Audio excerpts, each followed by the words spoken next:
الرحیم ان اللہ وملائکتہ یصلون علی النبی یا ایہا الذین آمنوا صلوا علیہ وسلموا تسلیما اللہم صل وسلم علی سیدنا محمد وآلہ وصحبہ وبارک وسلم صلاة دائمة سرمدا ابدا بحمدہ تعالی و بکرم مصطفیٰ صلی اللہ تعالی علیہ وسلم۔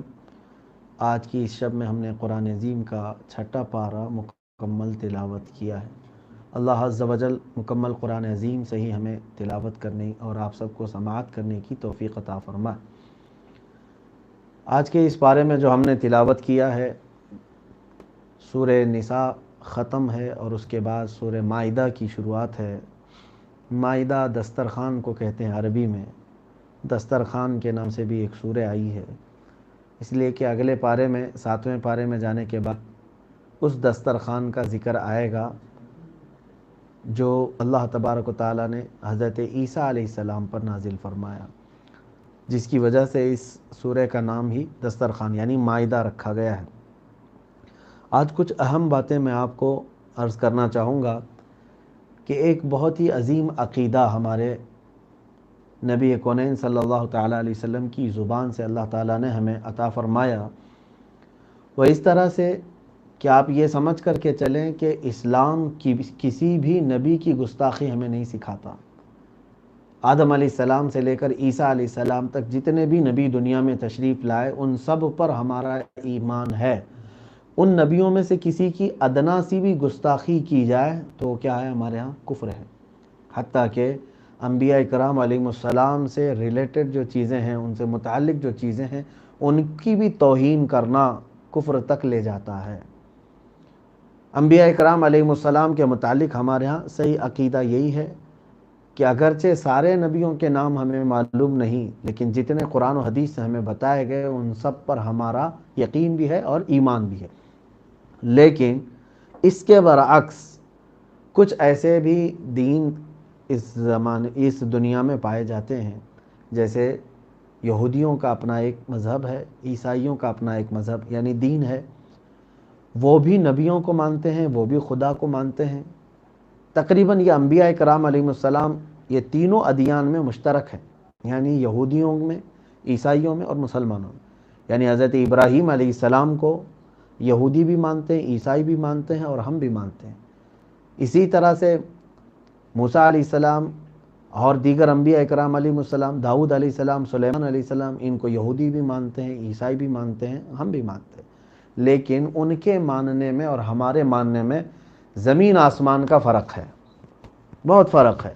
انہوں نے جو عقیدے بنائے ہیں انبیاء کرام علیہ السلام کی شان کے لائق نہیں ہیں، بلکہ اللہ عز و جل نے قرآن پاک میں ان یہودیوں کی صفات یہ بیان کی، یہ ناحق انبیاء کرام کو قتل کرتے تھے۔ وَيَقْتُلُونَ النَّبِيِّينَ بِغَيْرِ حق۔ ان کی ایک بہت بری خصلت یہ ہے کہ یہ نبیوں کے قاتل ہیں۔ کون؟ یہودی۔ جبکہ آج بھی یہ کہتے ہیں ہم نبیوں کے دین پر ہیں، وہ کہتے ہیں ہم ابراہیم علیہ السلام کو مانتے ہیں، لیکن کس طرح سے مانتے ہیں؟ وہ اپنی طبیعت کے اعتبار سے مانتے ہیں۔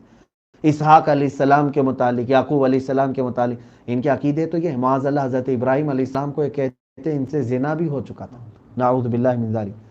عزیزان گرامی، اسی طرح یہودی جس طرح انبیاء کرام علیہ السلام کی گستاخی اور قتل کے مرتکب ہیں، اسی طرح سے عیسائیوں میں بھی ایک عقیدہ یہ چلا آیا کہ عیسائیوں میں ہوتا یہ تھا کہ ان کے ہاں بھی صحیح طریقے کی معلومات ان کو نہیں ملی۔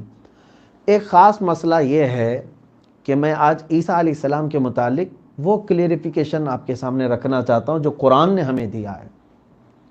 یہودیوں کے اور عیسائیوں کے برسوں سے جھگڑے رہے ہیں، برسوں سے جھگڑے رہے ہیں، بلکہ آج بھی ہیں کولڈ وار ان کے درمیان۔ یہ اور بات ہے کہ اسلام کے خلاف جب بات آتی ہے تو یہ دونوں جمع ہو جاتے ہیں، لیکن ان کے اتنے خطرناک جھگڑے ہیں کہ قتل عام کیا انہوں نے۔ عیسائیوں نے یہودیوں کو بے پناہ مارا ہے، یہودی جب قابض ہوئے عیسائیوں کا قتل کیا ہے۔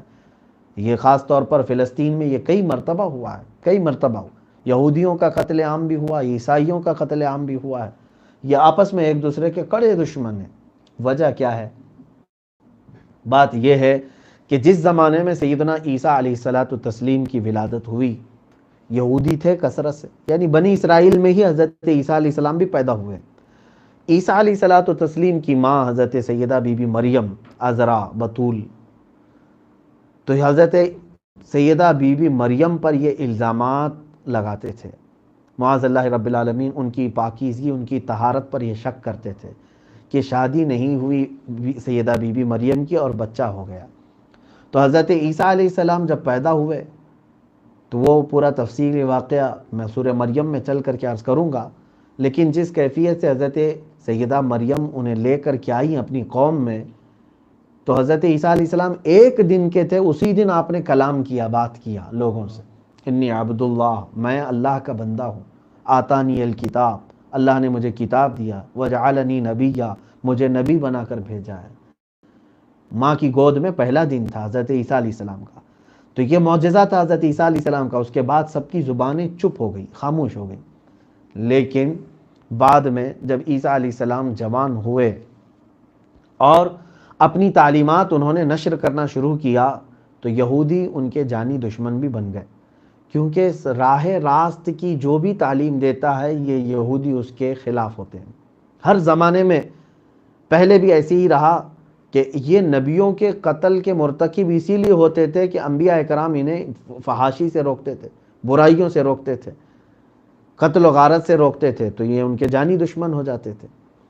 تو یہاں سے بات سمجھ میں آتی ہے کہ نصیحت کرنے والے کے خلاف جو بھوکتا ہے وہ یہودی صفات رکھتا ہے۔ یہودی کبھی بھی، حتیٰ کہ حضرت یحییٰ علیہ السلام کا قتل ہوا، حضرت زکریہ علیہ السلام کا قتل ہوا، کس بات پر؟ حضرت یحییٰ علیہ السلام نے اپنے وقت کے بادشاہ کو صرف یہ نصیحت کی تھی کہ تو نے اپنے نکاح میں دو بہنوں کو ایک ساتھ جمع کیا ہے، دونوں بہنوں کو ایک ساتھ رکھا تھا۔ حضرت یحییٰ علیہ السلام نے فرمایا یہ حرام ہے تیرے لیے، اس نے سختی کی۔ اور حضرت یحییٰ علیہ السلام جبکہ آپ کی عمر مبارک تقریباً 30-35 سال کے آس پاس تھی، اسی عرصے میں جوانی میں آپ کو قتل کروایا، آپ کا سر مبارک آپ کے دھڑ سے الگ کروایا، نبی کا۔ تو جو انہیں نصیحت کرتا رہا انبیاء کرام علیہ السلام سے، تو یہ یہودی ان کے قاتل ہوتے رہے۔ اب مسئلہ یہاں پر آیا کہ حضرت عیسیٰ علیہ السلام جب جوان ہوئے، اب آپ کی تعلیمات بڑھنے لگی، پھیلنے لگی، تو ان کے جانی دشمن بھی ہو گئے یہودی، طرح طرح کی ایذائیں دیتے، اور پھر کچھ تو یہ کہتے کہ انکار کرتے کہ تم نبی نہیں ہو۔ بھلا نبی وہ ہوتا ہے، ایسا شخص ہو سکتا ہے جو ایسی عورت سے آیا ہے، معاذ اللہ، جو حضرت بی بی مریم پر وہ الزام لگاتے کہ تم ایسی عورت کے بیٹے ہو، نبی نہیں ہو سکتے۔ تو یہ یہودیوں کی یہ کھلی دشمنی۔ اس کے بعد اللہ تعالیٰ نے عیسیٰ علیہ السلام کی حقانیت کو ظاہر کرنے کے لیے، آپ کی نبوت کو سب کے اوپر مسلم کرنے کے لیے آپ کو معجزے بھی عطا فرمائے۔ کیا معجزے تھے؟ حضرت عیسیٰ علیہ السلام کے معجزے تھے وہ احیی الموتیٰ۔ اللہ کے نبی حضرت عیسیٰ علیہ السلام فرماتے ہیں کہ میں مردوں کو زندہ کرتا ہوں، ابرئ الاکمہ والابرص، اور مادرزاد پیدائشی اگر کوئی کوڑ کی بیماری والا ہو، برس کی بیماری، برس جانتے ہیں جو سفید داغ والا، عیسیٰ علیہ السلام اگر اس کے جسم پر ہاتھ رکھتے تو پوری بیماری چلی جاتی تھی، کوڑ کی بیماری والے۔ اور یہ اندھوں کو حضرت عیسیٰ علیہ السلام یعنی اللہ کے حکم سے صحت یاب کرتے تھے۔ اور اتنا ہی نہیں بلکہ مٹی کے پرندے اگر بنا دیے جاتے اور ان میں وہ پھونک مارتے تو وہ زندہ ہو کر پرندے اڑتے تھے۔ کئی قبروں سے حضرت عیسیٰ علیہ السلام نے کچھ مردوں کو زندہ بھی فرمایا۔ یہ اتنے معجزے ہی نہیں بلکہ حضرت عیسیٰ علیہ السلام یہ بھی کہتے ہیں وَأُنَبِّئُكُمْ بِمَا تَأْكُلُونَ وَمَا تَدَّخِرُونَ فِي بُيُوتِكُمْ۔ ایک یہاں سے عقیدہ ہے، علم غیب بھی ثابت ہوتا ہے، توجہ چاہتا ہوں۔ عیسیٰ علیہ السلام یوں فرماتے ہیں میں تمہیں وہ سب چیزوں کی خبریں دوں گا جو کچھ تم اپنے گھروں میں کھاتے ہو اور جمع کر کے رکھتے ہو۔ یعنی نبی اپنی امتیوں کے گھروں میں کیا کیا چیزیں جمع ہیں اور کون کیا کھا رہا ہے اس کی خبر دے سکتے ہیں۔ یہاں تو ایسا حال ہے، سید الانبیاء محمد عربی صلی اللہ تعالیٰ علیہ وسلم جو عیسیٰ علیہ السلام کے لیے بھی سردار ہیں، ان کے علم پر آج لوگ سوال کرتے ہیں کہ ان کو پیٹھ پیچھے کا علم نہیں تھا، دیوار پیچھے کا علم نہیں تھا، معاذ اللہ رب العالمین۔ جبکہ قرآن کہہ رہا ہے، عیسیٰ علیہ السلام خود یہ فرما رہے ہیں میں تمہارے گھروں میں موجود جو جمع کی ہوئی چیزیں ہیں اور جو تم کھاتے ہو وہ سب کی میں خبریں دیتا ہوں۔ یہ تمام معجزات سب اللہ تعالیٰ نے عطا کی ہیں، لیکن عقل کا جو اندھا ہوتا ہے اسے بڑے سے بڑے روشن معجزات بھی کچھ نہیں کرتے۔ ان ظالموں نے، یہودیوں نے حضرت عیسیٰ علیہ السلام کو قتل کرنے کا منصوبہ بنایا۔ میں اپنی بات پر آ رہا ہوں، یہ ڈیٹیل میں نے شروع میں صرف اس لیے آپ کے سامنے رکھی تاکہ آیت میں آپ کو سمجھا سکوں۔ حضرت عیسیٰ علیہ السلام اپنے شاگردوں کے ساتھ تھے، ان کے حواری جن کا ذکر آئے وہ 12 حواری تھے، اور آپ کے خاص 4 شاگرد ہیں جن سے انجیل پوری مشہور ہوئی، یوحنا، مرقس، متی، لوقا۔ یہ جو 4 شاگردوں سے آپ کی تعلیمات پھیلی، تو آپ کے اپنے شاگردوں کے ساتھ تھے۔ حضرت عیسیٰ علیہ السلام نے ان کو کہا کہ اب تم چلے جاؤ، میرا وقت آ چکا ہے۔ اب ظاہر سی بات ہے اللہ تعالیٰ نے حضرت عیسیٰ علیہ السلام کو ساری چیزیں وحی سے بتا دی ہوں، تو سارے لوگ چلے گئے، اور یہودی اپنی پوری ٹیم لے کر، اپنی جماعت لے کر عیسیٰ علیہ السلام کے گھر کا احاطہ کیا، محاصرہ کیا، قتل کرنے کا ان کو ارادہ تھا۔ باہر جمع ہوئے، عیسیٰ علیہ السلام کے گھر میں جانے سے پہلے انہوں نے ایک شخص کو اندر بھیجا جس کا نام یہودا بتایا جاتا ہے کہ جاؤ عیسیٰ کیا کر رہے ہیں دیکھ آؤ، اس کے بعد ہم ان کو پکڑیں گے اور سولی پر چڑھا دیں گے۔ عیسیٰ کو آج پھانسی دینے کا وقت ہے، معاذ اللہ رب العالمین۔ جیسے یہ ہر نبی کے قتل کے مرتکب تھے، اب عیسیٰ علیہ السلام کے بھی قتل کا انہوں نے پورا منصوبہ بنا لیا۔ وہ شخص اندر آیا یہودا، لیکن اللہ رب العزت نے اب کیا فرمایا، یہاں تک کی باتیں یہودیوں کو بھی معلوم ہیں، عیسائیوں کو بھی معلوم ہے۔ کہاں تک کی باتیں؟ یہودا اندر حضرت عیسیٰ علیہ السلام کو دیکھنے کے لیے گیا، یہودی آئے تھے قتل کرنے کے لیے، یہاں تک کی بات۔ اس کے بعد کی جتنی باتیں ہیں صاحب ان کے درمیان شک و شبہ ہے، یہودی الگ بات کرتے ہیں، عیسائی الگ بات کرتے ہیں۔ میرا رب میرے آقا صلی اللہ علیہ وسلم پر قرآن کی آیت اتار کر اس کے بعد کے معاملات ہمیں واضح بیان فرمائے، وہی آیت ہم نے آج تلاوت کی۔ کیا ہے؟ اب ہوا یہ کہ حضرت عیسیٰ علیہ السلام کو فوراً اللہ تبارک و تعالیٰ نے آسمانوں پر اٹھا لیا۔ اللہ فرماتا بر رفعہ اللہ الیہ، اللہ نے ان کو اٹھا لیا اور حضرت عیسیٰ علیہ السلام کی شکل اس یہودا کو دے دیا۔ وہ جو اندر گھر میں آیا تھا اس کو حضرت عیسیٰ علیہ السلام کی جیسی شکل عطا گئی۔ اب یہ شخص اندر گیا، تھوڑی دیر کے بعد یہودیوں نے دیکھا تاخیر ہو گئی، یہ اندر جو گیا آتا نہیں ہے۔ کافی دیر کے بعد سارے اندر داخل ہو گئے۔ اب اس یہودا کو انہوں نے پکڑ لیا، عیسیٰ علیہ السلام سمجھ کر کے گرفتار کر کے باہر لائے، اور سولی تیار تھی پھانسی کے اس پر حضرت عیسیٰ سمجھ کر کے اس یہودا کو انہوں نے چڑھا دیا، سولی پر چڑھا دیا، اور وہیں پر اس کا قتل ہوا۔ کیونکہ وہ انتقام کے جوش میں تھے، حسد و عناد کے اور بغض کی آگ میں جل رہے تھے، انہوں نے فوراً اس کو سولی پر چڑھا دیا۔ کس کو چڑھایا انہوں نے؟ عیسیٰ علیہ السلام کو یا یہودا کو؟ یہودا کو۔ یہ ہمارا عقیدہ ہے جو قرآن کہہ رہا ہے۔ انہوں نے چڑھا تو دیا، اس کے بعد اب ان کو یہ بات سمجھ میں نہیں آئی، ہمارا آدمی کہاں گیا؟ ہم نے جس کو بھیجا تھا اندر وہ کہاں گیا ہے؟ تو اب ان میں اختلاف ہوا، اگر یہ عیسیٰ ہے تو ہمارا آدمی کہاں ہے، اور اگر یہ ہمارا آدمی ہے تو پھر عیسیٰ کہاں گئے؟ پھر عیسیٰ کہاں ہے؟ گھر میں ہی نہیں ہے۔ اب یہاں سے یہودیوں نے جو باتیں بتائی، عیسائی اسی کو لے کر چلنے لگ گئے کہ ہمارے نبی عیسیٰ کو یہودیوں نے سلیب پر چڑھا دیا۔ یہ آج بھی بیچارے وہ جو سلیب کی نشان ہے، کراس کی نشان، اس میں ایک پتلے کو لٹکا کر کے اور اپنے گلے میں پہن کر کے ماتم کی شکل میں گھومتے رہتے ہیں۔ ان کے عقیدے کے مطابق عیسائی یہ کہتے ہیں ہمارے نبی یعنی حضرت عیسیٰ علیہ السلام کے متعلق یہ کہتے ہیں جیزس جو ہے وہ ہم سب کے گناہوں کے پاپ دھلنے کے لیے وہ سولی پر چڑھ گیا۔ پاگلو، وہ سولی پر نہیں چڑھے، حضرت عیسیٰ علیہ السلام کو میرے رب تعالیٰ نے آسمانوں پر اٹھایا۔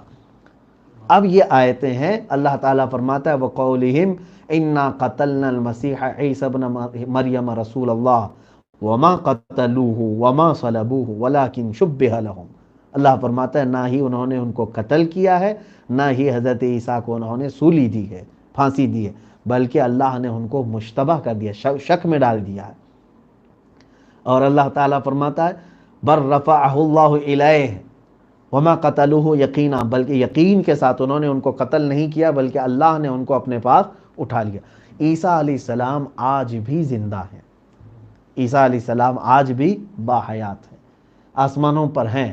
اور میرے آقا صلی اللہ تعالیٰ علیہ وسلم پر جب یہ آیتیں اتری، اب مجھے بتائیے حضور پاک صلی اللہ تعالیٰ علیہ وسلم عیسیٰ علیہ السلام کے زمانے کے تقریباً 570 سال کے بعد تشریف لائے، 570 سال ہو گئے تھے عیسیٰ علیہ السلام۔ وہ 570 سال عیسائیوں کے شک میں ہی گزرے ہیں، وہ شک میں ہی گزرے ہیں کہ عیسیٰ کہاں گئے، کیونکہ عیسیٰ علیہ السلام سے اور ہمارے نبی صلی اللہ علیہ وسلم کے درمیان کوئی اور نبی خبر دینے کے لیے ان کے پاس نہیں آئے۔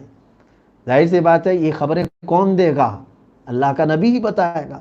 اب یہ اٹکل پچو مارتے تھے خود سے، کچھ یہ کہتے تھے سولی پر چڑھ گئے، کچھ کہتے تھے غائب ہو گئے، الگ الگ باتیں ان کے من میں جو آتی رہیں وہ کہتے رہے۔ اب 550 سال کے بعد ان عیسائیوں کو احسان ماننا چاہیے قرآن کا کہ عیسیٰ علیہ السلام کی حیات کو قرآن نے صاف واضح بیان کیا کہ اے عیسائیوں، ہمارے قرآن پاک میں اللہ نے یہ بیان فرما دیا کہ عیسیٰ علیہ السلام کا قتل بھی نہیں ہوا، انہیں سولی بھی نہیں دی گئی، بلکہ وہ آسمانوں پر اٹھائے گئے۔ یہ پورا واقعہ قرآن پاک میں ہے۔ اب یہاں سے اب آپ کو میں عیسیٰ علیہ السلام کے متعلق یہ بھی بتا دوں کہ احادیث کریمہ میں میرے آقا صلی اللہ تعالیٰ علیہ وسلم ارشاد فرماتے ہیں قرب قیامت کی بڑی نشانیوں میں، قیامت کی بڑی نشانیوں میں ایک نشانی یہ بھی ہے کہ عیسیٰ علیہ السلام دوبارہ زمین پر اتارے جائیں گے، دوبارہ زمین پر اتارے جائیں گے، اور وہ آئیں گے۔ حضرت عیسیٰ علیہ السلام جب قیامت کے قریب کے حالات ہیں، عیسیٰ علیہ السلام اب اپنی شریعت کے مطابق نہیں رہیں گے، ان کی جو شریعت تھی، ان کی جو کتاب تھی انجیل، بلکہ وہ حضور پاک صلی اللہ تعالیٰ علیہ وسلم کی شریعت پر عمل کریں گے، کیونکہ میرے نبی صلی اللہ علیہ وسلم کی شریعت کے بعد قیامت تک اب کسی اور کی شریعت نہیں آنا۔ تو وہ تو نبی ہیں، حضرت عیسیٰ علیہ السلام نبی ہیں، وہ پہلے نبی ہیں۔ کوئی یہاں پر یہ شک نہ کرے کہ محمد صلی اللہ علیہ وسلم کے بعد کوئی نبی نہیں آ سکتا، تو پھر عیسیٰ علیہ السلام تو آئیں گے۔ حضور خاتم النبیین کیسے ہوئے؟ میرے عزیزو، اس سے خاتم النبیین پر کوئی فرق نہیں، کیونکہ عیسیٰ علیہ السلام پیدا نہیں ہو رہے ہیں حضور کے بعد، حضور صلی اللہ علیہ وسلم سے پہلے ہی وہ پیدا ہو چکے، وہ موجود ہیں، وہ صرف تشریف لا رہے ہیں، لیکن وہ بھی ایک نئی شریعت لے کر، نئی کتاب لے کر کے نہیں، بلکہ امت مصطفیٰ صلی اللہ علیہ وسلم کی اور حضور صلی اللہ علیہ وسلم کی شریعت پہ ہی وہ عمل کریں گے۔ حضرت سیدنا عیسیٰ علیہ السلام کے متعلق جب قرآن نے یہ واضح بیان کیا تو میں آپ کو یہ بتا دوں کہ یہ عیسائیوں پر بڑا احسان ہے یا نہیں قرآن کا۔ ایک چیز تو عیسیٰ علیہ السلام کے متعلق بیان کیا، دوسری چیز عیسائیوں کو یہ بھی نہیں معلوم تھا کہ عیسیٰ علیہ السلام پیدا کیسے ہوئے، کیونکہ حضرت بی بی مریم پر بھی انہوں نے تہمتیں لگائی تھی نا، کون؟ یہودیوں نے، کہ ان کی شادی نہیں ہوئی اور بغیر شادی کے بچہ کیسے ہو گیا۔ تو اللہ تعالیٰ نے سورہ مریم میں حضرت بی بی مریم کی پاکی بھی بیان کی اور فرمایا کہ ایک اللہ تعالیٰ کی طرف سے قاصد فرشتہ آیا، حضرت جبرائیل علیہ السلام آئے، انہوں نے آ کر کے کہا کہ میں اللہ تعالیٰ کی طرف سے بھیجا ہوں لِأَهَبَ لَكِ غُلَامًا زَكِيًّا، میں تمہیں ایک صاف ستھرا بچہ دینے کے لیے آیا ہوں۔ حضرت بی بی مریم نے کہا بھی تھا کہ مجھے کسی بشر نے چھوا نہیں، کیسے؟ حضرت جبرائیل امین نے کہا کہ اللہ ایسے ہی چاہتا ہے کہ تمہارے بیٹے کو اللہ تعالیٰ ایک نشانی بنانا چاہتا ہے اپنی قدرت کا۔ اور حضرت جبرائیل علیہ السلام نے آپ پر پھونک ماری، کیا کیا؟ پھونک ماری، تو حضرت سیدہ بی بی مریم اسی وقت حاملہ ہو گئی۔ حضرت سیدہ مریم کا جو حمل تھا وہ 9 مہینے کا حمل نہیں رہا، اور فوراً حاملہ ہوئیں، اور اس کے بعد حضرت سیدہ بی بی مریم کو ولادت کے لیے ان کے آبادی سے باہر جانے کا حکم ہوا، جہاں آج بیت اللحم ہے، بیت المقدس کے قریب، وہ وہاں کھجوروں کے درختوں کے بیچ گئیں، وہاں حضرت عیسیٰ علیہ السلام کی ولادت ہوئی۔ یہ سورہ مریم میں تفصیل سے ہے۔ اب اس کے بعد حضرت بی بی مریم بھی گھبرا گئیں کہ مجھے بیٹا ہوا ہے، میں یہ لے کر کے قوم کے پاس جاؤں گی تو قوم مجھے تانے مارے گی، کیا کروں؟ اللہ نے ان کے دل پر یہ بات القاء فرمائی، کہا کہ تو اشارے سے کہنا کہ آج میں چپ رہنے کا روزہ رکھی ہوں، ان کی شریعتوں میں ہوتا ہوگا پہلے، خاموش رہنے کا روزہ رکھی ہوں، بات نہیں کروں گی، تم میرے بچے سے سوال کرو جو کچھ بھی پوچھنا ہے۔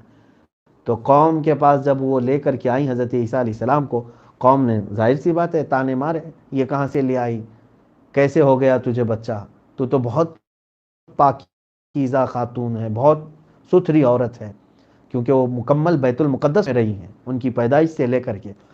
تو حضرت عیسیٰ علیہ السلام گود میں بول پڑے تھے کہ میں اللہ کا نبی ہوں اور مجھے اللہ نے کتاب دیا ہے، میں اپنے والدہ کا فرمان بردار بن کر کے آیا ہوں۔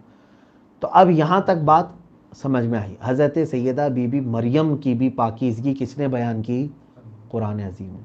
میں سمجھتا ہوں عیسیٰ علیہ السلام اور سیدہ بی بی مریم کی کما حقہ، جیسا ان کا حق ہے تعریف کا، کسی نے اگر بیان کیا ہے تو قرآن عظیم نے بیان کیا ہے۔ عیسائیوں کو چاہیے کہ قرآن پڑھیں اور قرآن کا احسان سمجھیں آج، ورنہ یہودی تو آج بھی گالیاں دیتے تھے، تانے مارتے تھے۔ اب یہاں پر چل کر کے میں آپ کو بتا دوں، یہ اتنا جو مسئلہ ہے، عیسائی اس میں گمراہ ہو گئے، بہک گئے۔ اکثر کیا ہوتا ہے میں آپ کو بتاؤں، کسی بھی بہت بڑی چیز کو دیکھ لیتے ہیں تو قوم کیا ہے، خدا بنا دیتی ہے۔ اسی لیے میرے آقا صلی اللہ تعالیٰ علیہ وسلم کو اللہ نے حکم فرمایا قرآن پاک میں کہ آپ فرما دیں اے نبی کہ میں تمہاری طرح سے بشر ہوں۔ کیوں فرمایا حضور صلی اللہ علیہ وسلم؟ کیونکہ حضور کے معجزے تو اتنے بڑے بڑے ہیں، سورج کو پلٹا دینا، چاند کو ٹکڑے کر دینا، کہیں ایسا نہ ہو کہ لوگ اب حضور کو بھی خدا کہنے لگ جائیں۔ عیسائیوں کے ساتھ یہی تو ہوا۔ انہوں نے دیکھا کہ حضرت عیسیٰ بغیر باپ کے دنیا میں آئے تو انہوں نے کہا یہ سن آف گاڈ ہے، یہ خدا کا بیٹا ہے۔ حضرت بی بی مریم کو کسی نے چھوا ہی نہیں پوری زندگی بھر، اس کے باوجود وہ حاملہ ہوئیں تو ان کا ایک دوسرا خدا ان کو بنا لیا انہوں نے۔ کس کو؟ حضرت بی بی مریم کو۔ تیسرا اللہ رب العزت کو، جو تین خدا ماننے لگے۔ انہی میں ایک عقیدہ یہ بھی ہے کہ حضرت جبرائیل علیہ السلام کو، روح القدس حضرت جبرائیل علیہ السلام اور حضرت عیسیٰ علیہ السلام اور خدا کو، جو ٹرینیٹی ہے، تثلیث کا عقیدہ ہے، تین خدا کے ماننے کا عقیدہ، یہ عیسائیوں نے گڑھ لیا۔ اب وہ کہتے ہیں کہ اللہ جبرائیل کی شکل میں آیا اور جبرائیل پھر عیسیٰ کی شکل میں نیچے دنیا میں آئے، تو یہ سب خدا ہی ہے، معاذ اللہ رب العالمین۔ یہ عقیدے گڑھ کر کے یہ کیا ہو گئے؟ مشرک ہو گئے۔ وہ بھی آج آیت ہم نے تلاوت کی، لَقَدْ كَفَرَ الَّذِينَ قَالُوا إِنَّ اللَّهَ ثَالِثُ ثَلَاثَةٍ وَمَا مِنْ إِلَٰهٍ إِلَّا إِلَٰهٌ وَاحِدٌ۔ اللہ فرماتا وہ لوگ کافر ہو گئے جنہوں نے یہ کہا اللہ تین میں سے ایک ہے، تین میں سے ایک ہے، یعنی تین خدا ہیں، ان میں سے ایک اللہ ہے، معاذ اللہ رب العالمین۔ رب تعالیٰ فرماتا وَمَا مِنْ إِلَٰهٍ إِلَّا إِلَٰهٌ وَاحِدٌ، کوئی خدا ہے ہی نہیں سوائے ایک خدا کے۔ اسی لیے ہمارا کلمہ کیا ہے؟ لا الہ الا اللہ، کوئی خدا نہیں ہے سوائے اللہ کے۔ وحدانیت الحمدللہ اسلام میں ہی ہے کہ ہم ایک خدا کے علاوہ کسی دوسرے خدا کا تصور بھی نہیں کرتے، حتیٰ کہ محمد صلی اللہ تعالیٰ علیہ وسلم کو بھی ہم خدا نہیں مانتے، نہ ہی ان کے اندر خدا آ سکتا ہے، معاذ اللہ رب العالمین۔ نہ ہی حضور صلی اللہ علیہ وسلم کبھی مقامات بلند ہو کر کے خدا بن سکتے ہیں، کبھی نہیں۔ یہ ہمیشہ سے سمجھ کر کے چلیں۔ کچھ لوگ عیسائیوں کی طرح پاگل ہو گئے ہمارے بھی زمانے میں، وہ اپنے آپ کو صوفی کہتے ہیں، کلندر کہتے ہیں، بلکہ وہ نہ صوفی ہیں نہ کلندر ہیں، بلکہ وہ تو صرف ایک ڈبہ ہے، کچھ بھی نہیں۔ وہ جہالت کا پلندہ ہے، کیونکہ کچھ لوگوں نے یہ عقیدہ گڑھنا شروع کیا کہ ہمارے پیر میں اللہ اتر جاتا ہے، معاذ اللہ رب العالمین۔ کچھ لوگوں نے یہ کہا کہ ہم نے فلاں جگہ بکرے میں اللہ کو دیکھ لیا، بھیجے میں اللہ کو دیکھ لیا۔ تم نے اللہ تعالیٰ کو جگہ جگہ اس طرح سے حلول مانا تو کفر کا عقیدہ ہے یہ۔ یہی تو عقیدہ عیسائیوں نے رکھا کہ اللہ جبرائیل کی شکل میں دنیا میں اترا۔ بعض کہتے ہیں، یہ اپنے آپ کو صوفی کہتے ہیں، وہ ان کو صوفی نہ کہیں کبھی بھی، کیونکہ صوفیہ کرام کے نام پر وہ بہت بڑا دھبا ہے۔ صوفیہ کرام جو ہیں وہ الحمدللہ وہ حق کی تعلیم کے لیے آتے ہیں۔ صحیح معنوں میں اگر صوفی ہیں تو سرکار سیدنا غریب نواز رضی اللہ تعالیٰ، حضرت سیدنا خواجہ قطب الدین بختیار کاکی ہیں، خواجہ بندہ نواز رحمۃ اللہ علیہ، یہ تمام حقیقی صوفیاں ہیں، ان کے عقیدے کو آپ پڑھیں. لیکن کچھ لوگ جو ڈھکوسلا ہیں اور لوگوں کو بہکانے کے لیے ایسی ہتھ کنڈے اپناتے ہیں، ان کا کہنا یہ ہے کہ مدینے میں خدا محمد بن کر اتر گیا تھا، معاذ اللہ میں. اور شیعوں کا بھی ایسی عقیدہ ہے کہ حقیقت کی آنکھ اگر تمہارے پاس ہے تو دیکھو، جو خدا ہے تم سب کو پیدا کیا ہوا وہ دنیا میں علی بن کر کے اترا، معاذ اللہ رب العالمین. یہ سب ایسے عقیدے ہیں میرے عزیزو. عیسائی بھی ایسے ہی عقیدے رکھ کر کافر ہو گئے، مشرک ہو گئے. آپ ان تمام چیزوں سے ہمیشہ بچتے رہیں. اللہ رب العزت کسی میں بھی حلول نہیں کر سکتا. اللہ تبارک و تعالی حتیٰ کہ قرآن میں یہ فرمایا لا تدرکہ الابصار، دنیا میں کوئی آنکھ ایسی ہے ہی نہیں جو خدا کو سما سکے، خدا کو دیکھ سکے. اللہ تبارک و تعالی کسی میں حلول نہیں فرماتا. یہ عقیدے کے بعد میں عیسائیوں اور یہودیوں کے متعلق اور تفصیلات میں نہیں جا رہا ہوں، بس اتنی بات کہوں گا کہ قرآن نے ہمیں واضح ایک عقیدہ دیا. اللہ تبارک و تعالیٰ کے جتنے نبی ہیں ان سب کا احترام ضروری ہے، ان سب کا احترام ضروری ہے. ادنا سی بھی گستاخی کیا اگر کسی نبی کی تو وہ اسلام سے خارج ہو گیا. حتیٰ کہ نبیوں کی جو سنتیں ہیں ان کو بھی حقارت سے نہیں دیکھ سکتے آپ. مثال کے طور پر داڑھی نبی کی سنت ہے، اگر کسی نے داڑھی کا مذاق اڑایا، استخفاف کیا تو گویا کہ وہ کفر کی طرف چلا گیا. حضور صلی اللہ علیہ وسلم نے فرمایا کوئی نبی ایسے نہیں ہیں جنہوں نے بکریاں نہ چرائی ہوں. اگر کسی نے بکری چرانے کو یہ سوچ کر کے کہ یہ نبیوں کا کام تھا اس کو ہلکا سمجھا اور اس کی گستاخی کی تو گویا کہ اس نے کفر کیا ہے. نبیوں سے ریلیٹڈ چیز کا بھی ہم یعنی استخفاف نہیں کر سکتے، ان کی توہین نہیں کر سکتے. یہ تھی قرآن عظیم کے سورہ نساء کی آخری آیتیں تھیں جس میں کھل کر کے اللہ تبارک و تعالیٰ نے حضرت عیسیٰ علیہ السلام کے متعلق کیا عقیدہ ہے وہ بیان فرمایا. ایک اور بات میں عرض کرتا ہوں، حضرت آدم علیہ الصلاۃ والتسلیم کے متعلق بھی کچھ آیتیں ہم نے تلاوت کی کہ دنیا میں جب آپ تشریف لائے تو جو معاملات ہوئے وہ تفصیل طلب ہیں. آدم علیہ السلام جب دنیا میں تشریف لائے تو جب آپ حضرت بی بی حوا سے آپ کی ملاقات ہوئی، کافی 10 سال دونوں جدا رہے، الگ رہے، کیونکہ جنت سے اتارے جانے کے بعد حضرت آدم علیہ السلام کو سرندی پہاڑ پر اتارا گیا تھا جو آج سری لنکا میں، حضرت بی بی حوا کو جدہ میں اتارا گیا تھا. اور روایات یہ بتاتی ہیں تقریباً 300 سال کے آس پاس آپ دونوں الگ رہے. حضرت آدم علیہ السلام صرف روتے تھے. وہ ہمیشہ اللہ رب العزت کی بارگاہ میں توبہ کرتے رہتے تھے. پھر آپ کی توبہ قبول ہوئی. واقعہ تو آپ کو معلوم ہوگا، جنت میں آپ نے ایک پھل کھا لیا جس کی وجہ سے اتارے گئے. اب دونوں کی ملاقات کے بعد اب بچوں کا جو سلسلہ شروع ہوا، یعنی آدم علیہ السلام کے گھر میں جو اولاد ہوتی تھی وہ ایسے کہ روزانہ ایک بیٹا اور ایک بیٹی روز حاملہ ہوتی تھی حضرت بی بی حوا اور بچے ہوتے تھے. اب یوں سمجھ کر کے چلیں کہ اللہ رب العزت جسے جیسا چاہے ویسے اولاد عطا کرے.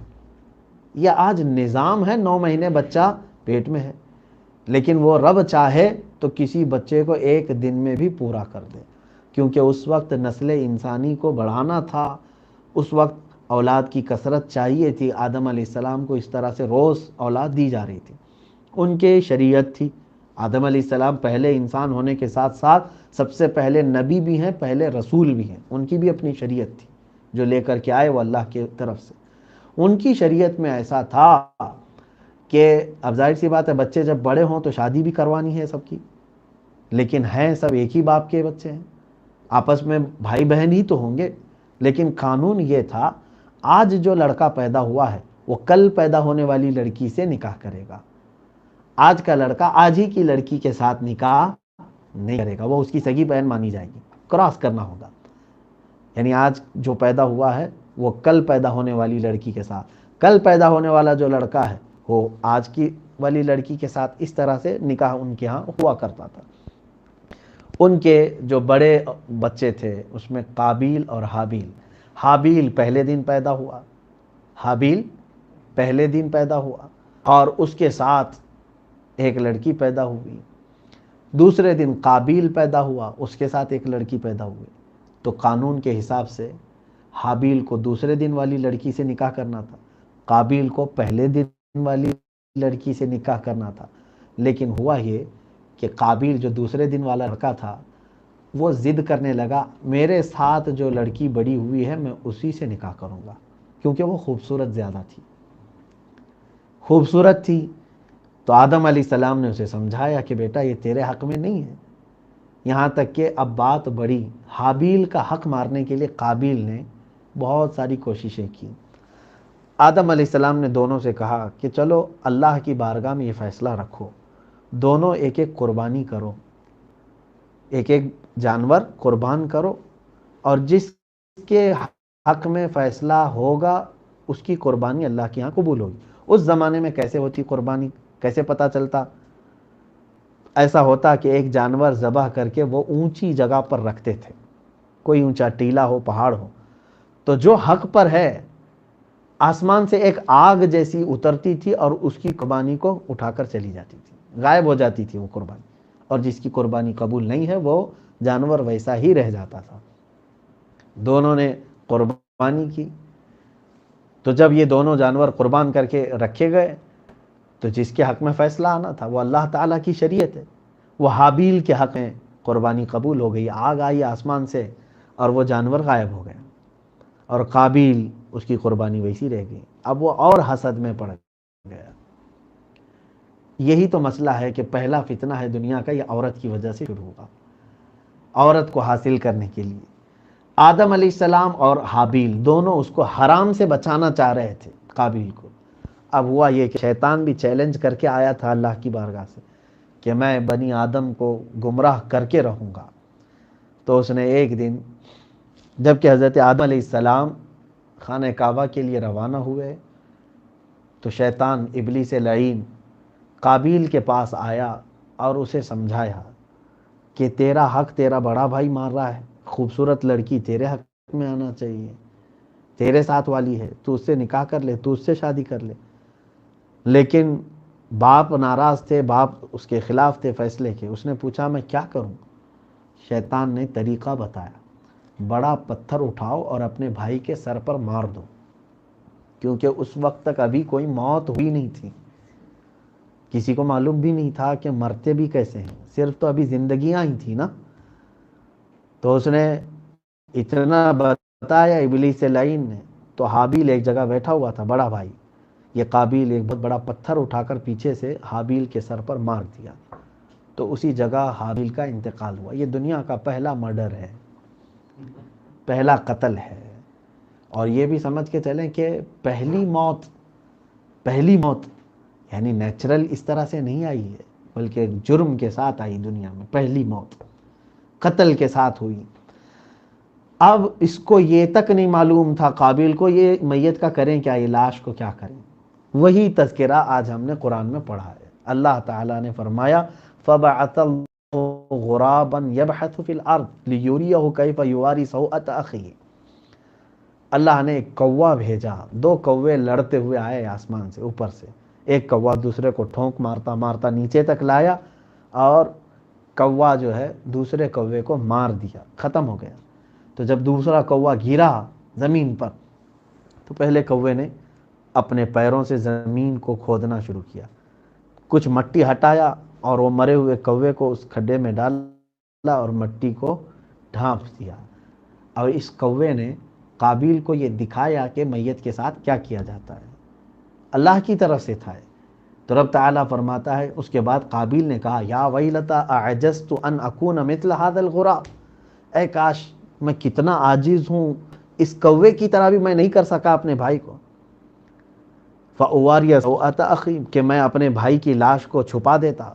اس کے بعد وہ شرمندہ تو ہوا بہت، میں نے کون سا بڑا پاپ کر دیا، گناہ کر دیا۔ بہرحال اس نے گڑھا کھودا اور اس کے بعد اپنے بھائی کو اس میں دفن کیا۔ یہ تذکرہ بھی قرآن پاک میں آیا ہے، پہلی موت، پہلا دفن، پہلا قتل، یہ تمام تذکرے، اس میں بڑی عبرت ہے میرے عزیزوں۔ اب یہاں سے یہ پتہ چلتا ہے کہ دنیا میں نیچرل طریقہ اگر میت کے ساتھ کچھ کیا جانا ہے تو وہ دفن کرنا ہی ہے، کیونکہ سب سے پہلے میت کے ساتھ کیا ہوا ہے؟ دفن ہی ہے. نہ ہی اس میت کے ساتھ کچھ بے حرمتی نہیں ہونی چاہیے، چیل کووں کو کھلاؤ یا جلا کے ختم کر دو یا پانی میں بہاؤ، نہیں. صحیح طریقہ یہ ہے کہ ہم مٹی سے پیدا ہوئے ہیں اور مٹی میں واپس انہیں بھیج دیا جائے. یہاں سے کچھ چیزیں میں عرض کرنا چاہتا ہوں. اللہ کے نبی صلی اللہ علیہ وسلم کا ایک فرمان ہے، وہ بھی ہم نے قرآن میں آج آیت تلاوت کی ہے. اب بہت طویل ہو جائے گی بات، میں صرف یہ کہوں گا. قرآن میں ابھی ہم نے پڑھا، من قتل نفسا بغیر نفس او فساد فی الارض فکأنما قتل الناس جميعا. جس نے جان بوجھ کر کے بغیر کسی حق کے کسی کو قتل کیا، ایک بندے کو قتل کیا، گویا کہ اس نے پوری انسانیت کو قتل کیا. اور جس نے کسی ایک کی جان کو بچایا، گویا کہ اس نے پوری دنیا والوں کی جان کو بچایا. تو جان کی کتنی بڑی قیمت ہے اسلام میں، جانتے ہیں آپ؟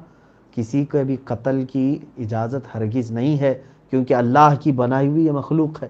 آپ کو کسی کا مرڈر کرنا یا کسی کے قتل کرنے کا حکم نہیں دیا گیا ہے، اجازت نہیں ہے آپ کو.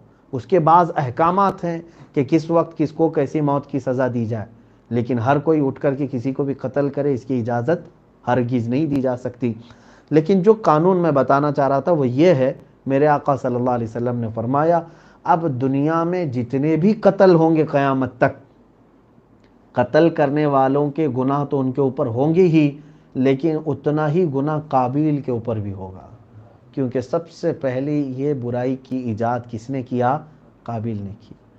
تو دوسرے جو کلر ہیں وہ یہ نہ سمجھیں کہ اب ہم مرڈر کریں ہم کو قتل کا کوئی گناہ نہیں ہوگا.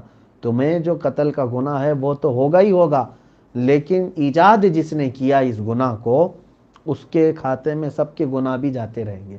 یہاں سے یہ پتہ چلا کہ کوئی برائی اگر تم نے شروع کیا، تمہارے ذریعے سے اگر کوئی برائی وجود میں آئی، تو سمجھ کر کے چلو اس برائی پر جتنے لوگ عمل کرتے جائیں گے ان سب کے گناہ کا بھی تم پر بوجھ رکھا جائے گا. اس لیے میرے عزیزوں، نوجوانوں، بہت سارے آج بچے ایسے ہیں نیا کچھ کرنے کی کوشش کرتے ہیں کہ کچھ نیا فیشن میری طرف سے شروع ہو جائے. تم نے بے ستری پن، بے حیائی کو عروج دینے کے لیے نئے طریقے شروع کیے. یاد رکھو، تمہارے پیچھے جتنے بھی بچے اس کو فالو کریں گے ان سب کا گناہ بھی تمہارے اوپر آئے گا. تم جو ہے عورتوں کی مشابہت کرنے کے لیے بالیاں پہن لیے، چوڑیاں پہن لیے، نتنی لگا لیا، تم فیشن سمجھ کر کے کرنے لگے. بعد میں تمہارا دیکھا دیکھی جتنے بچے کرتے گئے یا نسلیں آگے بڑھتی گئیں، ان سب کو تم نے حرام کاموں میں ملوث کیا، ان سب کا گناہ بھی تمہارے اوپر آئے گا، لیکن کرنے والے کا گناہ بھی اس کو ملے گا. اسی طرح اس تصویر کا دوسرا رخ یہ ہے کہ جس نے کوئی اچھا طریقہ ایجاد کیا، وہ اچھا طریقہ ایجاد کرنے کا ثواب تو اسے ملے گا ہی، لیکن اس طریقے پر قیامت تک آنے والے جتنے بھی عمل کرتے رہیں گے ان سب کی نیکیوں کا بھی اس کو اجر دیا جائے گا. تو کوشش تو یہ ہونی چاہیے کہ ہماری طرف سے کوئی اچھا کام شروع ہو جائے. میں کوئی نیا کام شروع کر دوں، میں لوگوں میں تسبیح کو رواج دے دوں، میں لوگوں میں ذکر کو رواج دے دوں، میں لوگوں میں کچھ اچھا سنت رسول پہننے کھانے اوڑھنے وغیرہ کے طریقوں کو رائج کر دوں، تاکہ میرے بعد آنے والے اس طریقے پر جتنے عمل کرتے رہیں گے ان کا سب کا ثواب بھی ہمیں دیا جاتا رہے گا. کوشش یہ ہونی چاہیے نہ کہ برائیاں شروع کرنے کی کوشش ہو. اللہ رب العزت ہم سب کو ان دونوں چیزوں پر جو آج میں نے عرض کیا ہے عمل کی توفیق عطا فرمائے. مولا ہم سے بھول میں بھی کوئی ایسی برائی نہ ہو جائے جس کا وبال ہم سب کو آنے والی نسلوں کے گناہوں سے بھی ملتا رہے. ہرگز مولا ہم اس چیز کی تمنا بھی نہیں رکھتے. مولا مرنے سے پہلے ہمیں کچھ ایسا کرنے کی توفیق عطا کر کہ ان نیکیوں پر ہماری آنے والی نسلیں بھی عمل کرتی رہیں اور ان کے نیکیوں کا ثواب بھی ہمیں قبر میں عطا ہو. مولا کریم کہنے سننے سے زیادہ عمل کی توفیق عطا فرمائے. کچھ سوالات ہیں وہ آپ کے سامنے یہ پیش کرتا ہوں. کسی صاحب نے یہ سوال کیا ہے، حضور پاک صلی اللہ تعالیٰ علیہ وسلم کی محبت میں ہم یہ چاہتے ہیں کہ ہمیں یہ بتائیں کہ میرے آقا صلی اللہ علیہ وسلم کیسا روزہ رکھتے تھے، سحری کیسے کرتے تھے، فجر میں حضور صلی اللہ علیہ وسلم کیا کرتے تھے، ظہر عصر مغرب اور عشاء میں بھی حضور کیا فرماتے تھے. مجھے اس بات سے بڑی خوشی ہے، شاید کسی نے پہلی مرتبہ اس طرح بھی پوچھا ہے. ہونا یہی چاہیے کہ جس کو حضور صلی اللہ علیہ وسلم سے محبت ہو وہ اپنی زندگی کا ہر کام کسی سے جا کر کے یہ پوچھے، میں شادی کرنے والا ہوں، مجھے یہ بتائیں حضور پاک صلی اللہ علیہ وسلم نے کیسے شادی کی تھی؟ کبھی آپ سوال کرتے ہیں اس چیز کو؟ میں منگنی کرنے جا رہا ہوں، حضور پاک صلی اللہ تعالیٰ علیہ وسلم کے یہاں بھی کبھی منگنی ہوئی تھی؟ کسی صحابی کی ہوئی تھی؟ حضور اکرم صلی اللہ علیہ وسلم نے اس طرح سے کیا ہے؟ بچے کی ولادت ہوئی ہمارے گھر میں، حضور پاک صلی اللہ علیہ وسلم کے گھر میں جب بچے کی ولادت ہوئی تو میرے آقا نے کیا کیا تھا؟ یہ سوالات صرف وہ کرے گا جس کو میرے آقا صلی اللہ علیہ وسلم کی محبت بھری ہوئی ہے اور وہ اپنی زندگی کو حضور کی زندگی میں ڈھالنا چاہتا ہے۔ نہیں تو بہت سارے لوگ تو اس سے کترا کے نکل جاتے ہیں۔ سوالات ہم سے کیا کریں گے؟ طلاق ہو گئی ہے، عدت کیسے گزاریں گے، یا پھر اتنی مرتبہ بولا ہے، 4 بار بولا ہے، 5 بار بولا ہے، یہی تمام چیزیں ہیں۔ خیر، یہ سوال ہے، اس کا جواب تفصیل طلب ہے، پورا ایک ٹاپک ہے۔ ظاہر سی بات ہے آپ نے سوال کیا حضور صلی اللہ علیہ وسلم کے روزے کے متعلق، مختصر میں عرض کروں گا، پھر کسی پوری تقریر اس پر انشاءاللہ عرض کرتا ہوں۔ اللہ کے حبیب صلی اللہ تعالیٰ علیہ وسلم جیسے ہی رمضان آتا، ماں عائشہ صدیقہ رضی اللہ تعالیٰ عنہ فرماتی ہیں کہ جس طرح حضور اکرم صلی اللہ علیہ وسلم رمضان کا اہتمام کرتے تھے، باقی سال بھر میں کسی اور مہینے کا اتنا اہتمام نہیں فرماتے تھے۔ کبھی تو ایسا ہوتا کہ آپ مسجد میں پہلے چلے جاتے تو پورا رمضان اعتکاف میں گزار دیتے تھے، پورا رمضان چلے جاتے۔ یہ حضور اکرم صلی اللہ علیہ وسلم کی بعد کی زندگی سے یہ بھی ثابت ہے کہ آخر کے 10 دن بھی آپ نے اعتکاف فرمائے، لیکن بسا اوقات زندگی میں پورا رمضان بھی مسجد میں ہی آپ نے گزارا۔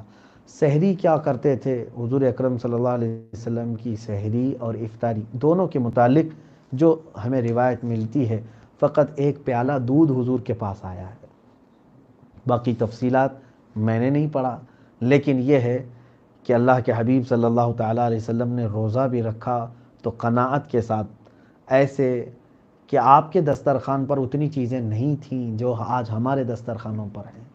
میں یہ نہیں کہتا کہ آپ روزہ کھولنے میں، سحری کرنے میں طرح طرح کی نعمتیں نہ کھائیں، نہیں کھا سکتے ہیں، اللہ نے آپ کو دیا ہے، آپ کھائیں اور اللہ کا شکر بجا لائیں۔ لیکن میرے آقا صلی اللہ تعالیٰ علیہ وسلم نے جو سادگی اور قناعت فرمائی وہ اس لیے کہ حضور کی امت کے غریب حضور کو دیکھ کر تسلی کریں۔ ہم غریبوں کے آقا پہ بے حد درود۔ حضور نے غریبوں کے لیے اپنی زندگی کو سادگی میں عطا فرمایا۔ ایک روایت یہ ملتی ہے، اللہ کے حبیب صلی اللہ تعالیٰ علیہ وسلم ہر افطاری سے پہلے صحابہ کرام کے ساتھ بیٹھتے تھے، جو اصحاب صفہ، جو غریب صحابہ 70 صحابہ، ان کے ساتھ بیٹھتے تھے افطاری میں۔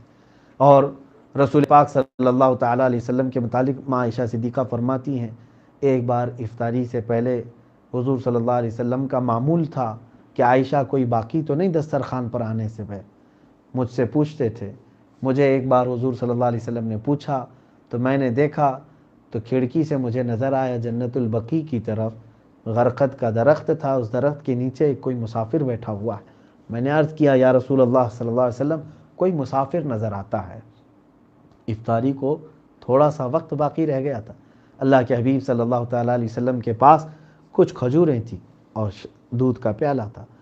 رسول کریم صلی اللہ علیہ وسلم خود اٹھ کر کے جنت البقیع تک گئے، وہاں جا کر کے دیکھا تو ایک مسافر تھا، اس کے چہرے پر سفر کے آثار تھے، گرد و غبار اٹی ہوئی تھی۔ آپ نے اسے اٹھایا اور کہا کہ چلو ہمارے دسترخوان پر۔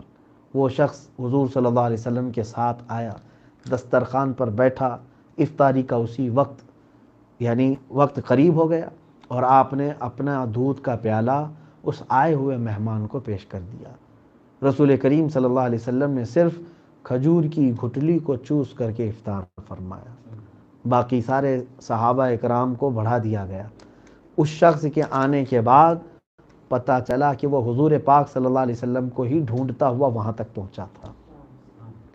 اگر حضور کے روزے کی بات پوچھیں تو رسول کریم صلی اللہ علیہ وسلم کے روزے کی تفصیلات بہت ہیں کہ آپ دن بھر میں جو فرمایا کرتے تھے اور جتنا خیال حضور اکرم صلی اللہ علیہ وسلم غربا اور مساکین اور اپنی امت کے بے کسوں کا کیا کرتے تھے، کاش یہ عادت ہمارے اندر آئے اور دل کی نرمی آئے کہ ہم جو نعمتیں کھا رہے ہیں اللہ کرے کہ ہر گھر میں یہ نعمتیں پہنچ جائیں۔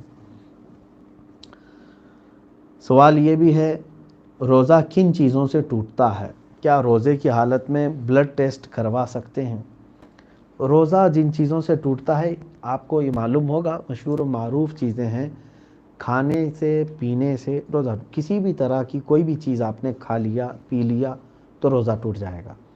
اسی طرح سے جمع کیا، یعنی شادی شدہ مرد اپنی عورت سے ملاقات کیا، ہم بستری کیا تو اس کا روزہ ٹوٹ گیا، یا پھر شہوت سے اس نے اپنے جسم سے اخراج کیا منی کا تو پھر اس کا روزہ ٹوٹ گیا۔ اس کے علاوہ روزہ ٹوٹنے کی الگ کوئی چیزیں نہیں۔ بعض لوگوں نے یہ سمجھا کہ خون نکل جانے سے روزہ ٹوٹتا ہے، نہیں ٹوٹے گا۔ الٹی ہونے سے روزہ ٹوٹتا ہے، نہیں ٹوٹے گا۔ الٹی ہو جائے آپ کو اگر بے اختیار تو روزہ آپ کا نہیں گیا۔ ہاں اگر کسی نے انگلیاں ڈال کر کے پورے زبردستی قے کیا ہے تو اس کا روزہ گیا، منہ بھر اگر آ گئی تو اس کا روزہ جائے گا۔ خود سے اگر کچھ کیا بے اختیار ایسی ہی کوئی چیز آئی تو اس سے روزہ نہیں ٹوٹے گا، نہ نہانے سے روزہ ٹوٹے گا۔ بعض نے یہ بھی سوال کیا ہے کہ غسل میں منہ میں پانی لینا فرض ہے اور گرگرہ کرنا فرض ہے، تو روزے کی حالت میں کیا کرنا چاہیے؟ میرے عزیزو، غسل میں کلی کرنا فرض ہے، ناک میں پانی چڑھانا فرض ہے، گرگرہ کرنا فرض نہیں ہے۔ جس کو کہتے ہیں منہ میں پانی لے کر حلق میں گرگرہ کرنا فرض نہیں ہے۔ گرگرہ روزے کی حالت میں نہیں کرنا چاہیے کہ پانی کے قطرے حلق کے اندر جانے کا اندیشہ ہے۔ کلی کرے، ناک میں پانی چڑھائے، کوئی حرج نہیں۔ غسل میں بھی، روزے کی حالت میں بھی اگر غسل ہو رہا ہو تو کلی کرے، ناک میں پانی چڑھائے، اس سے روزہ نہیں ٹوٹے گا۔ آپ جیسا غسل کرتے ہیں ویسے غسل کریں، بس یہ ہے کہ گرگرہ نہ کرے، حلق میں پانی اندر نہ جائے، بس اتنا ہی ہے۔ اگر دن کے بیچ میں روزہ ٹوٹ جائے، جیسے کہ الٹی ہو جائے، یہی سوال کیا ہے کہ الٹی سے روزہ نہیں ٹوٹتا۔ ہاں سوال یہ تھا کہ بلڈ ٹیسٹ کروا سکتے ہیں کہ نہیں۔ بلڈ ٹیسٹ کروانے سے بھی آپ کا روزہ نہیں ٹوٹے گا۔ خون کا اگر چیک اپ کروانا ہے آپ کو، آپ کا خون نکالا گیا ہے تو آپ کا روزہ نہیں جائے گا۔ روزے کی حالت میں کیا گیم کھیل سکتے ہیں اور برش کر سکتے ہیں؟ میرے عزیز، گیم کھیلنے کے لیے آپ نہیں بنائے گئے۔ اللہ تبارک و تعالیٰ نے آپ کی زندگی کو جس مقصد سے بنایا ہے وہ قرآن میں پڑھو۔ اللہ فرماتے ہیں وَمَا خَلَقْتُ الْجِنَّ وَالْإِنسَ إِلَّا لِيَعْبُدُونَ، میں نے انسانوں کو اور جنات کو میری اپنی عبادت کے لیے بنایا۔ تو گیم کیا کوئی عبادت ہے؟ ہاں اب یہاں پر کچھ لوگ ایڈکٹ ہو گئے ہیں، کچھ ایسے خطرناک گیم دنیا نے لانچ کر کے تمہارے ہاتھوں میں پکڑا ہے جو تمہارے اخلاق کو بھی تباہ کر رہا ہے، تمہارے ایمان کو بھی تباہ کر رہا ہے، تمہارے وقت کو بھی، پیسے کو بھی، سب۔ جو جوا کھیل رہے ہیں، تمہاری آخرت بھی برباد ہے۔ کچھ ایسی چیزیں ہیں وقت گزارنے کے لیے، کچھ چیزیں کیا جیسے ذہن کی تیزی کے لیے، کچھ کھیلوں کی حضور صلی اللہ علیہ وسلم نے اجازت دی جس سے جسم اچھا ہو جائے، جس سے دماغ اچھا ہو جائے۔ ہاں اگر آپ کو گیم کھیلنا ہے تو تیر اندازی سیکھو، حضور صلی اللہ علیہ وسلم نے حکم فرمایا تیر اندازی سیکھو۔ کیا یہ بہتر گیم نہیں ہے؟ اس میں تمہارا نشانہ بہتر ہوگا۔ اس کے علاوہ کشتی کے لیے حکم ہے کہ تم کشتی لڑو تاکہ تمہارے اندر طاقت اور تم ڈیفنس کر سکو، سیلف ڈیفنس کا طریقہ آ جائے۔ اور تمہیں سوئمنگ کا حکم دیا گیا ہے، سباحہ یعنی تیرنا سکھاؤ۔ اس سے بہتر گیم کیا ہو سکتے ہیں؟ لوگ یہ سوچتے ہیں کہ کسی جگہ کمبل میں بیٹھ کر کے آرام سے اس موبائل میں ہی کھیلیں، آسانی ہو۔ آج کے بچوں میں بھی یہ حال ہے کہ پہلے بچے ہمارے مٹی میں کھیلتے، میدان میں کھیلتے، پتہ نہیں کیا کیا کھیل، وہ سب کھیل اب مر گئے بیچارے۔ پہلے کے کھیل فنا ہو گئے، سارے کھیل بچوں کے ہاتھ میں آ گئے موبائل میں۔ بس ان بچوں کو بھی ان گیموں سے بچایا جائے۔ ہیلتھی بچے وہی ہیں جو اپنے بچپن میں عام طور پر جیسے ورزشی کھیل ہوتے ہیں ان کھیلوں میں ان کو رکھا جائے۔ آج جن لوگوں نے ایپل فون بنائے اور جن کے ہاں بڑے بڑے کمپیوٹر لانچ ہوئے، ان کمپنیوں کے مالکان اپنے بچوں کے ہاتھ میں فون نہیں دے رہے ہیں۔ ایپل کمپنی کا مالک اپنے بچے کے ہاتھ میں فون نہیں دیتا۔ تو کیا بڑے بڑے لوگ وہ چاہ رہے ہیں کہ ہمارے بچے ہیلتھی بنے، جیسے نیچرل کھیلتے ہیں سب، ہم جیسے کھیل کے بڑے ہوئے ویسے ہی کھیلیں؟ تو آج ان تمام چیزوں سے بچنا چاہیے۔ ہر جوان، مرد، عورت، سب سے میں کہوں گا گیم خاص طور پر اگر آپ کے ہاتھ میں ہے بھی تو سوائے آپ کے وقت کے نقصان کے اس سے کچھ بھی حاصل نہیں ہے۔ کیا آپ اس میں جو گیم کھیل رہے ہیں کہ الگ الگ قسم کے ہیں نا پوائنٹس بنائے جاتے ہیں، سٹار بنائے جاتے ہیں، تو جتنے سٹار بنیں گے اتنا ثواب بڑھتا جاتا ہے آپ کو، اتنا جنت کے قریب جا رہے ہیں آپ۔ اگر ایسا کچھ ہوتا تو میں بالکل اجازت دیتا کہ صبح سے لے کر شام تک گیم کھیلیں، جبکہ آپ کا ضمیر خود یہ کہتا ہے کہ گیم کھیلنے میں سوائے وقت کے نقصان کے اور کچھ بھی نہیں ہے، آخرت خراب ہوگی، اس سے اپنے آپ کو بچائیں۔ سوال یہ ہے، حیض اور استحاضہ میں اگر کوئی عورت فرق نہ کر پائے، روزہ رکھا ہوا اگر اس نے روزہ رکھ لیا ہے تو کیا کرے؟ یہ تفصیل طلب ہے عورتوں کے لیے کہ یہ مسائل ایسے ہیں کہ ان کو عورتوں کی محافل میں بیان کیے جائیں، پھر بھی میں مختصراً بتا رہا ہوں کہ عورت کو ہر مہینے جو ماہواری آتی ہے وہ حیض ہے، اور ایک ہے بیماری کی وجہ سے آتا ہے وہ استحاضہ ہے۔